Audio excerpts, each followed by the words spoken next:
கரூர் அருகே சிறுவன் ஒருவன் தான் சேமித்து வைத்த பணத்தை இந்திய ராணுவத்தினருக்காக கொடுக்க ஆட்சியரை வந்து சந்தித்த காணொளி பலரையும் உணர்ச்சி வசப்பட வைத்திருக்கிறது.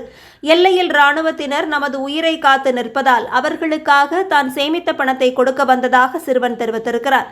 ஏற்கனவே இதுபோன்று வயநாட்டில் நிலச்சரிவு ஏற்பட்ட போது அவர்களுக்கு உதவியதாகவும் துன்பப்படுபவர்களுக்கெல்லாம் உதவ வேண்டும் என்பதே தனது நோக்கம் என்றும் சிறுவன் கூறியிருப்பது அனைவரையும் நெகிழச் செய்திருக்கிறது.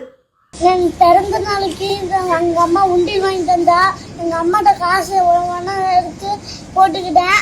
கஷ்டப்படுறவங்கலாம் கஷ்டப்படுறாங்க, எல்லாரும் அவங்களுக்குலாம் நாங்கள் வீட்டிலே சாப்பாடு சமைச்சு கொடுப்போம். அதுக்கப்புறம் பெருத்து நாள் வந்துச்சுன்னா June 29 வந்துடும். அதுக்கப்புறம் எல்லாத்துக்கும் காசு கொடுத்து சாப்பாடுலாம் கொடுத்து வீட்டுக்கு வர சொல்லுவேன்.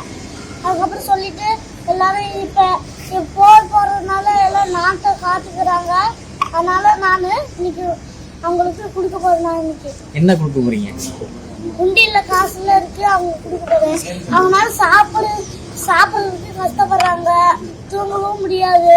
அதனால இன்னைக்கு நான் கொடுக்குறேன். இந்தியா பாகிஸ்தான் போர் நடந்துட்டு இருக்கு. அந்த இந்திய ராணுவத்துக்காக, ராணுவ வீரர்களுக்காக உண்டியல் பணத்தை வந்து கொடுக்க வந்திருக்கான், சேவிங்ஸ் பண்ணி. நேற்று நியூஸ்ல பார்த்தோம்.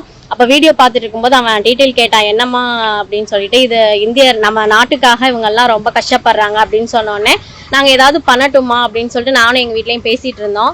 அப்போ என்னோட மணியை எடுத்துக்கோமா, நான் உண்டியல்ல சேர்த்து வச்சிருக்கிற மணியை எடுத்துக்கோ, அதை எடுத்து அவங்க கிட்ட கொடுத்துரு அப்படின்னு சொல்லிட்டு என் பையன் சொன்னான். சரி ஓகே, அதை வச்சு எடுத்து கொடுத்துடலாம் அப்படின்னு சொல்லிட்டு இங்க நம்ம கலெக்டர் ஐயாவை பார்க்க வந்திருக்கோம். இதுக்கு முன்னாடி வந்து இதே மாதிரி தான் வயநாட்டுல வெள்ள நிவாரணம் பணி நடந்துச்சு. அதுக்குமே வந்து அவனோட சேவிங்ஸ் மணியை கொடுத்துட்டான். எடுப்பான், சேவ் பண்ணுவான். ஏதாவது வாங்கணும்னு, ஏதாவது ஒரு பிரச்சனைன்னு டிவியில வீடியோ பார்த்தானா அதை அப்படியே கொண்டு போய் கொடுத்துருவான். அவனோட மனப்பான்மையே அதுதான், யாராவது ஹெல்ப் பண்ணிட்டே இருக்கணும்.